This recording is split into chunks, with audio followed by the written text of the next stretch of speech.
శ్రీరామాయణంలో అద్భుతమైనటువంటి పాత్ర పోషించినటువంటి మహానుభావుడు హనుమ. గోష్పదీకృతమారాసిం వశకీకృత రాక్షసం రామాయణ మహామాలా రత్నం వందే అనిలాత్మజం అని ఆయన గురించి స్తోత్రం చేస్తే ఇదే స్తోత్రం చేస్తాం.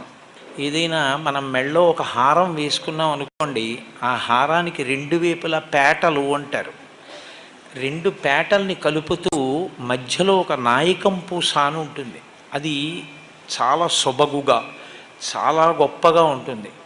సీతమ్మ రాముడు అనబడేటటువంటి హారంలోని అటు ఇటు ఉన్న పేటల్ని కలిపేటటువంటి ఆ నాయకం పూస, ఆ మణి హనుమ. ఆయన శ్రీరామాయణానికి అంతటికీ కూడా గొప్ప తేజస్సుని, రామాయణానికి అంతటికీ కూడా అంతటి ప్రకాశాన్ని తీసుకొచ్చినటువంటి మహాపురుషుడు. అసలు స్వామి హనుమ పేరు చెప్తే చాలు, బుద్ధిర్యశో బలం ధైర్యం నిర్భయత్వం అరోగత అజాడ్యం వాక్పటుత్వంచ హనుమత్ స్మరణాత్ లభేత్. హనుమని స్మరించినంత మాత్రం చేత, హనుమకి నమస్కరించి హనుమని సేవించినంత మాత్రం చేత హనుమ యొక్క గొప్పతనం ఎక్కడుందంటే అజాడ్యం. ఆయనని సేవించినటువంటి వారికి జాడ్యము పోతుంది. జాడ్యము అంటే జడత్వము. జడత్వము అన్న మాటకు అర్థం ఏమిటంటే స్పందన శక్తిని కోల్పోవడం. శ్రీరామాయణంలో రామచంద్రమూర్తిగా శ్రీ మహావిష్ణువు వచ్చే ముందే బ్రహ్మదేవుడు అనేక మంది దేవతల్ని శాసించాడు. రావణ సంహారం అంటే అంత తేలికైన విషయం కాదు. నరవానరముల చేత సంహరింపబడడు కనుక, ఆయన నరవానరముల చేత సంహరింపబడనని వరం అడగలేదు కనుక మీ అందరూ కూడా వానరాంశలలో వెళ్ళండి అన్నాడు. దేవతలందరూ వానరుల యొక్క అంశలలో వచ్చారు. కానీ ఒక్క హనుమ అవతారం మాత్రం చాలా విశేషమైన అవతారం. అసలు శ్రీరామాయణంలో విచిత్రం ఏమిటంటే బాలకాండలో హనుమ కనపడరు, అయోధ్యకాండలో కనపడరు, అరణ్యకాండలో కనపడరు. ఆయన కనపడేది 3 కాండలు దాటిపోయిన తర్వాత 4వ కాండ కిష్కింధకాండ ప్రారంభంలో కనపడతారు. 4వ కాండలో కనపడినటువంటి హనుమ కిష్కింధకాండ దాటగానే సుందరకాండలో అత్యద్భుతమైన పాత్ర పోషిస్తారు. ఇంకా తర్వాత శ్రీరామాయణంలో కిష్కింధకాండ వరకు ఉన్న పాత్రల్ని మర్చిపోయిన వాళ్ళు ఉంటారేమో, కానీ ఇక హనుమ పాత్ర మాత్రం ఎవ్వరూ విడిచిపెట్టలేరు. అంత గొప్ప స్థితిని పొందుతుంది. 7 కాండల రామాయణంలో ఉత్తరకాండ చాలామంది చదవరు, 6 కాండలే చదువుతారు. 6 కాండలలో 3 కాండలలో అసలు హనుమ గురించి ఏమీ లేదు. 4వదైన కిష్కింధకాండలో ఆయన ప్రవేశం. 4వదైన కిష్కింధకాండలో హనుమత్ ప్రవేశ సమయంలో అసలు ఆయన ఎలా పుట్టారు అన్నదాన్ని మహర్షి చెప్పలేదు. అకస్మాత్తుగా హనుమ ఆ భయపడిపోతున్నటువంటి సుగ్రీవుణ్ణి నువ్వు ఇలా భయపడకూడదు అన్న దగ్గర ప్రారంభం హనుమ పాత్ర ప్రవేశం. ఎవరి హనుమ, ఎక్కడి నుంచి వచ్చారు, మధ్యలో ఒకసారి సంక్షిప్త పరిచయం మాత్రమే చేస్తారు. కానీ అసలు హనుమ యొక్క అవతార విశేషాన్నంతటినీ కూడా శ్రీరామాయణం ఉత్తరకాండలో చెప్పారు. అందులో అంజనాదేవి వాయుదేవుణ్ణి తన గర్భమునందు ధరించింది, అనగా వాయువు యొక్క తేజస్సుని ధరించి ఆమె గర్భవతి అయింది. కారణజన్ముడైనటువంటి ఒక మహాపురుషుడు జన్మించాలి. ఆమె పర్వత గుహలో ఉంది ఆ సమయంలో, అరణ్యంలో. ఆమెకి శాలిశూక నిభాభాసం ప్రసూతేమంతదాంగన ఫలాన్యాహర్తుకామావై నిష్క్రాంత గహనే వనే అన్నారు మహర్షి. ఆమె శాలిశూక నిభాభాసం, హనుమ యొక్క రంగు గురించి లోకంలో రకరకాల అపోహలు. ఆయనకి తీసుకెళ్ళి నీలం రంగు వేసేస్తూ ఉంటారు. అసలు ఆయన రంగు అది కాదు. ఆయన పచ్చగా బంగారం ఎలా ఉంటుందో అలా ఉంటారు. వేష్టితార్జున వస్త్రంతం విద్యుత్ సంఘాత పింగళం అంటారు సుందరకాండలో మహర్షి. మెరుపుల పోగు ఎలా ఉంటుందో అంత పచ్చటి రంగు అయింది.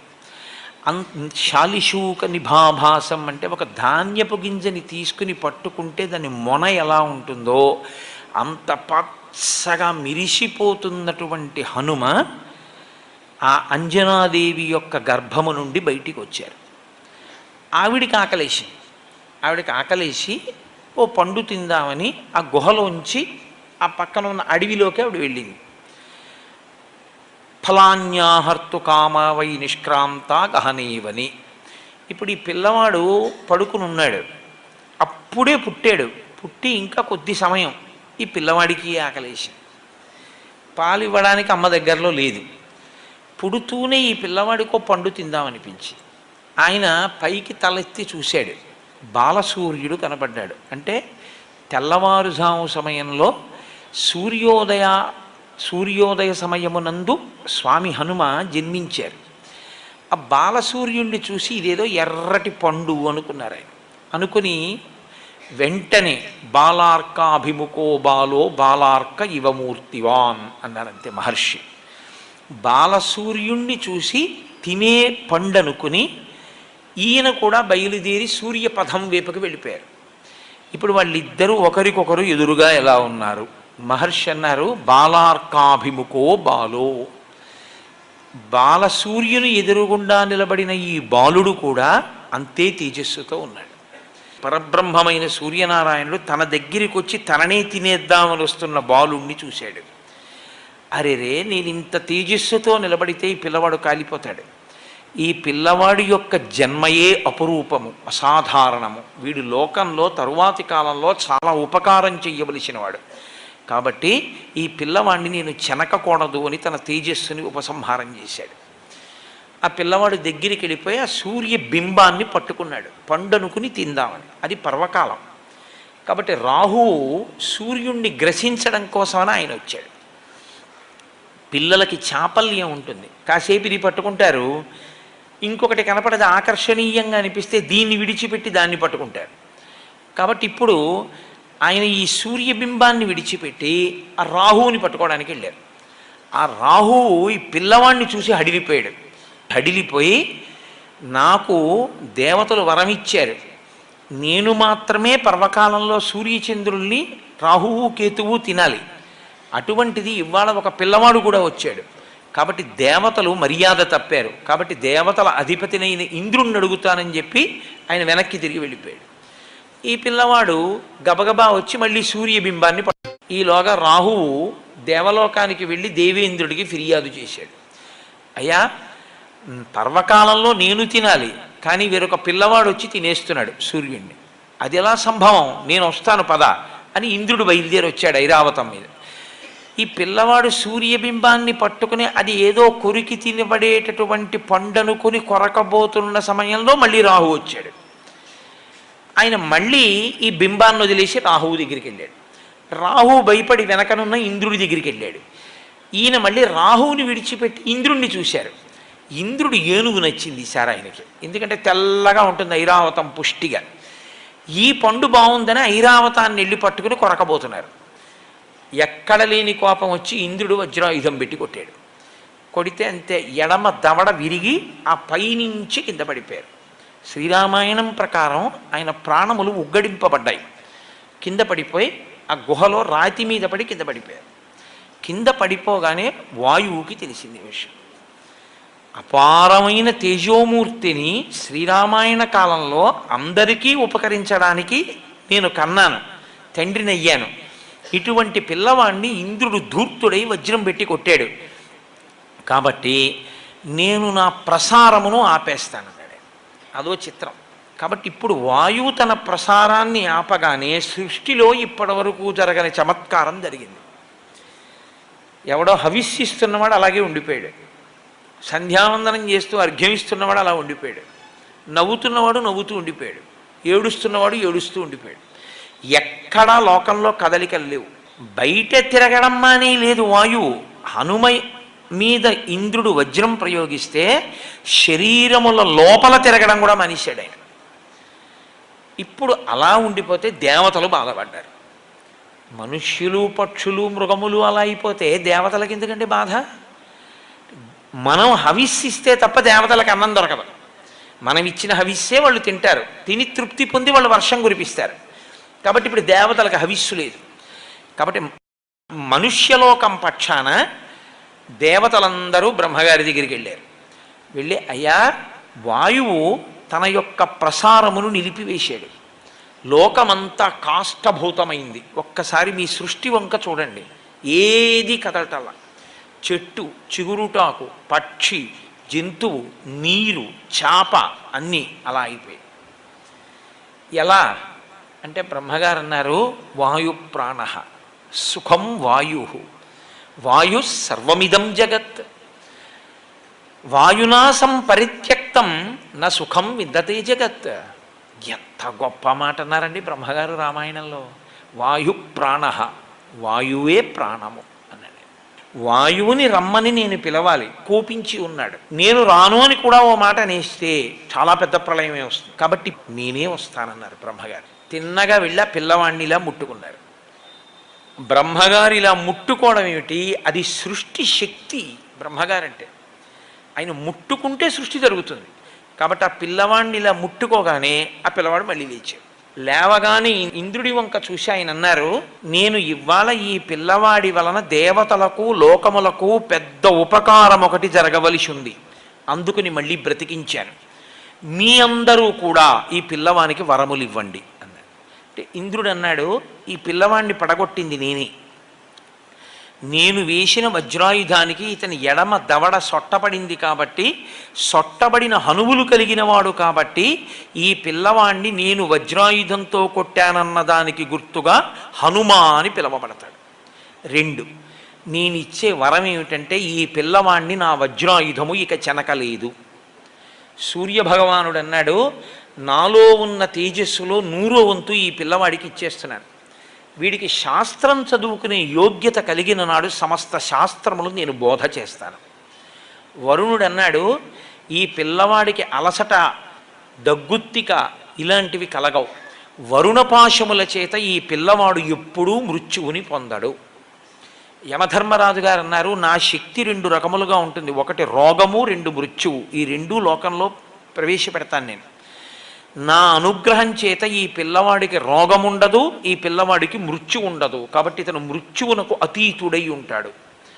చతుర్ముఖ బ్రహ్మగారు అన్నారు, ఈ పిల్లవాడు బ్రహ్మదండమునకు కూడా లొంగడు. ఎవరికి వచ్చే ఈ శక్తులన్నీ?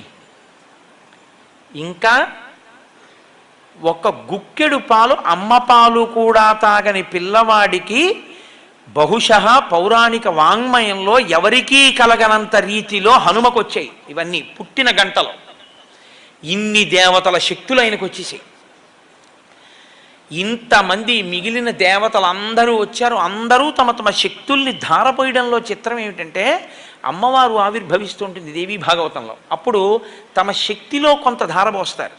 ఇక్కడ వాళ్ళు ఏం చేశారంటే, మా ఆయుధముల వలన ఈ పిల్లవాడు చెనకబడడు. కాబట్టి ఇప్పుడు హనుమని బంధించగలిగినది, కొట్టగలిగినది, చంపగలిగినది, అలసటకి గురి చెయ్యగలిగినది, కాల్చగలిగినది, తడపగలిగినది ఏది ఎవరికి శక్తి లేదు. అటువంటి ఒక మహాభూతము తయారైంది, ఆయనే హనుమ. 1 గంటలో ఇన్ని శక్తుల్ని పిల్లవాడికి ఇచ్చేశారు. ఆయన పసిపిల్లాడు. ఇన్ని శక్తుల్ని ఇచ్చారు, కానీ బాల్య చాపల్యమును తీయలేదు. ఈయన అంజనాదేవితో కలిసి వెళ్ళి మున్యాశ్రమములకు వెళ్ళి ఆ చెట్లన్నీ విరగొట్టేసేవారు, ఆ పాకలన్నీ పీకేసేవారు, ఆ బట్టలన్నీ చింపేసేవారు. విపరీతమైన బలం. అది ఎలా వినియోగించుకోవాలో తెలియగలిగినటువంటి పరిణితిని పొందినటువంటి వయస్సు కాదు. చాపల్యము చేత ఈ బలమంతా కూడా అందరినీ ఇబ్బంది పెట్టేదిగా తయారయ్యింది. అప్పుడు ఋషులందరూ అన్నారు, ఈ పిల్లవాని బలము ఈ పిల్లవాడు మరిచిపోవుగాక. మరి ఎప్పుడు గుర్తొస్తుంది ఈ పిల్లాడికి అని అడిగారు. యదా తే స్మార్యతే కీర్తి తదా తే వర్ధతే బలం. ఈ పిల్లవాని యొక్క బలాన్ని మళ్ళీ జ్ఞాపకం చెయ్యడం కోసమని ఏ మహాపురుషుడు ఏ కాలమునందు స్తోత్రం చేస్తాడో ఆ కాలమునందు జ్ఞాపకానికి వస్తుంది. అంటే ఇప్పటికీ హనుమ మరిచిపోయి ఉన్నారా తన బలాన్ని? మరిచిపోయి ఉంటే 100 యోజనములు ఎలా దాటారండి? హనుమ ఎప్పుడూ బలవంతులే. ఆయన శాపం ఎప్పుడు తీరిపోయిందో తెలుసా అండి? కిష్కింధకాండ చివరిలో తీరిపోయాయి. కిష్కింధకాండ చిట్ట చివరిలోకి వెళ్ళినప్పుడు ఆ 100 యోజనముల సముద్రాన్ని దాటి వెళ్ళాలి. దొరికేసిందిగా, విషయం తెలిసిపోయింది. 100 యోజనములు దాటి వెళ్ళిపోతే అవతల ఉన్న కాంచనలంకలో శిశుపా వృక్షం కింద సీతమ్మ తల్లి ఉందని ఎలా తెలుసు? అంటే దూరదృష్టి కలిగినటువంటి వాడు సంపాతి ఎంత దూరమైనా చూసి చెప్పగలడు. ఇదిగో ఇక్కడి నుంచి నాకు చూస్తే 100 యోజనముల అవతల కాంచనలంకలో ఉన్నటువంటి శీశుపావృక్షం కింద కూర్చున్న సీతమ్మ తల్లి నాకు కనపడుతోంది, అక్కడుంది సీతమ్మ అని చెప్పాడు. కాబట్టి ఇప్పుడు 100 యోజనములు దాటి వెళ్ళాలి. ఎవరు వెడతారు? మైందుడున్నాడు, దివిదుడున్నాడు, జాంబవంతుడున్నాడు, అంగదుడున్నాడు, సుషేణుడున్నాడు, తారుడున్నాడు. వీళ్ళందరూ లేచి ఒకడు 30, ఒకడు 40, ఒకడు 50, ఒకడు 60, ఒకడు 70, ఒకడు 90. ఎవడు ఎంత చెప్పినా 100 వెళ్ళి 100 తిరిగి రాలేని వాడు సముద్రంలోనే పడిపోతాడు. ఒక్క అంగదుడు అన్నాడు, నేను 100 యోజనములు దాటి లంకాపట్టణ ప్రవేశము చేయగలను, కానీ తిరిగి నేను వెనక్కి రాగలనా అన్న విషయంలో నాకు స్థిరమైనటువంటి అభిప్రాయం లేదు, రాగలనో రాలేను అన్నాడు. జాంబవంతుడు అన్నాడు, నువ్వు ప్రభువి, నిన్ను పంపించడం ఏమిటి అని అప్పుడు స్తోత్రం చేశాడు హనుమని. హనుమా, నీ శక్తి నీకు తెలియదు, నువ్వు నీ శక్తిని పుంజుకో, నీ బలాన్ని నువ్వు మరిచిపోయావు, నీకింత శక్తి ఉంది, నువ్వు వాయుదేవుని కుమారుడవు అని స్తోత్రం చేశాడు. ఆయన్ని స్తోత్రం చేసి గుర్తు చెయ్యగానే శాప విమోచనం అయిపోయాడు, ఆయనకి బలం వచ్చేసింది. హనుమ ఉత్తరక్షణ ప్రతిజ్ఞ చేశారు, నేను ఇక్కడ నుంచి బయలుదేరితే, నేను నిలబడినప్పుడు, నేను ఇక్కడి నుంచి ఎగిరినప్పుడు నా పాదముల యొక్క శక్తిని భూమి తట్టుకోలేక పాతాళములోకి కుంగిపోతుంది. కాబట్టి నేను మహేంద్రగిరి పర్వత శిఖరముల మీద నిలబడి అక్కడి నుంచి బయలుదేరుతాను. నా శక్తి ఏమిటో నాకు అర్థమైంది. 100 యోజనముల సముద్రమును నేను లంఘించి ఆవలకి వెళ్ళక్కర్లేదు, నేను ఇప్పుడు 100 యోజనములు గడచి వెడతానన్నారు ఆయన. అప్పుడే పోయింది ఆయనకి ఆ శాపం. హనుమ గురించి ఒక మాట చెప్తారు కిష్కింధకాండ చిట్ట చివరి శ్లోకంలో, సవేగవాన్ వేగ సమాహితాత్మా హరిప్రవీర పరవీరహంత మనస్సమాధాయ మహానుభావో జగామలంకాం మనసా మనస్వి. ఇది చివరి శ్లోకం కిష్కింధకాండకి. మహర్షి అన్నారు, శరీరంతో వెళ్ళాలి సముద్రం దాటి, మనసుతో వెళ్ళిపోయారు హనుమన్నారు. అది ఆయన మనోజవం.